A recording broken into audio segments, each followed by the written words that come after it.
So the Chiefs have scored 53 points combined in their two playoff wins. History is also on Mahomes' side. In a meeting with Baltimore's top five scoring defense, we know that he owns a 2-0 record against defenses owning that status. And he has scored a total of 9 touchdowns in 3 meetings with top-ranked pass defenses. Mahomes also seems to have Baltimore's number. I mean, averaging nearly 370 passing yards per game in meetings with the Ravens, the most by any player versus any team in the Super Bowl era prior to a playoff matchup.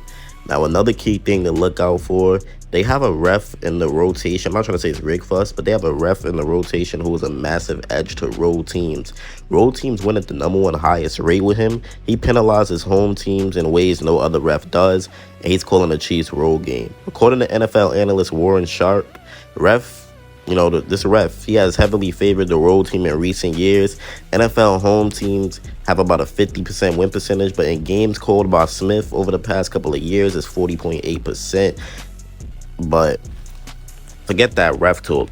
The Chiefs, they seem to be very prepared for this game and very, very pissed, while the Ravens seem super comfortable. I mean, Travis Kelce said there's nothing like playoff football. You could feel that energy the week before against Miami at Arrowhead. It doesn't matter who you are or where you play. If you rally together with the men and the women that you got and the team that you got, like I said, you could play anywhere you want to. You got to bring that juice no matter who's in the crowd. And that's a good thing to say, But another thing, Patrick Mahomes is him, right? Don't bet against Mahomes. That's really what this game comes down to. He has dominated the Ravens historically, passing for 1,479 yards and 12 touchdowns, while he's 3-1 versus Lamar and the Ravens. Would be 4-0 if it wasn't for a Clyde Edwards-Helaire fumble. But I do believe this will be the best Ravens team that he's ever faced, and obviously the best version of Lamar Jackson we have ever seen. But I don't think that will stop Patrick Mahomes from doing what he does best in the playoffs. I mean, he's been here before. He's always on top of his game on the biggest of stages. So, but Jackson's, entire legacy to this point in his career is riding on this contest. I mean, Patrick Mahomes is playing in his 6th consecutive AFC Championship game. Mahomes is the best player in football. And, he continues to show why, when it matters the most. And I admit it, man, the Ravens have been the better team throughout the entirety of the season. We know that. But playoff football is just different.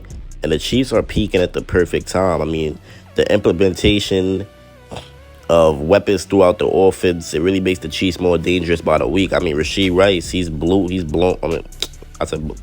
out. He's broken out as a reliable playmaker. I mean, Isaiah Pacheco's being featured more in the run game with an average of 17 carries per contest over the Chiefs' last 8 games, compared to 13.5 carries in his first 8 appearances. Kansas City's defense deserves more attention, as the unit is literally the league's leader by allowing only 7 points per game during the second half. And the Chiefs' postseason experience matters the most, and we have it more than the Ravens do. Now, one weird curse that comes into play is no team has beaten the Josh Allen-led Bills in the playoffs has gone on to win its next game, 0-4. But Mahomes is the ultimate curse breaker. I mean, he broke the MVP curse and he broke the Madden cover curse. But Kansas City Chiefs, they're 6-2 on the road this year, and they're 5-3 against the spread, with a plus 20-point differential away from Arrowhead, which is very, very good. Now, one of the most important things that I haven't brought up is stopping the run. We know that the Chiefs gave up 182 rushing yards and 2 touchdowns on the ground versus during their divisional round victory over the Buffalo Bills. But here's what Nick Bolton had to say about it. They run the ball, man. They average 160 per game. He's talking about the Ravens. So it starts with that. We got 11 guys out there trying to do their job. He told reporters on Thursday, I think the D-line is going to go out there and have a great game. Last week was just unnormal for them. So we need to get back to where we were. I got to tackle a little bit better, but it starts all up front. He said Josh Allen and Lamar are both electric with the ball out in space, but they're able to look down the field and still make passes while escaping. Both guys like to go out to their right. They're right-handed quarterbacks, so we got to limit that as much as we can and place the key coverage in the back and when Jackson scrambles. So that's what Bolton had to say. But Patrick Mahomes, we know he's going to target Travis Kelce and Rashee Rice at a high rate. He's going to rely on Isaiah Pacheco to pick up a ton of yards on the ground. I mean, Kansas City's offensive strategy seems pretty simple. but it works. And now it just has to be applied to the matchup with the AFC's top seed. I mean, the defensive approach should definitely be different from the divisional round win over the Buffalo Bills, so the Chiefs could properly deal with Lamar Jackson and Baltimore's power rushing attack. Kansas City allowed 182 rush yards last week and gave up over 100 rush yards in all but 4 of its games this season, but an improvement in defending the run could definitely be the difference between the season ending tomorrow or continuing on to Las Vegas. Now, Travis Kelce has had at least 670 yards in all 5 of his meetings versus the Ravens, and we're gonna need him to step up. You know, Baltimore, they have Kyle Hamilton, who's a very good safety, but I don't think that could work because Travis Kelce saves his best performances for the postseason, and I don't give a fuck who Kyle Hamilton is. Travis Kelce is the best tight end of all time. Kyle Hamilton is a kid for him. He's gonna feast. So if playoff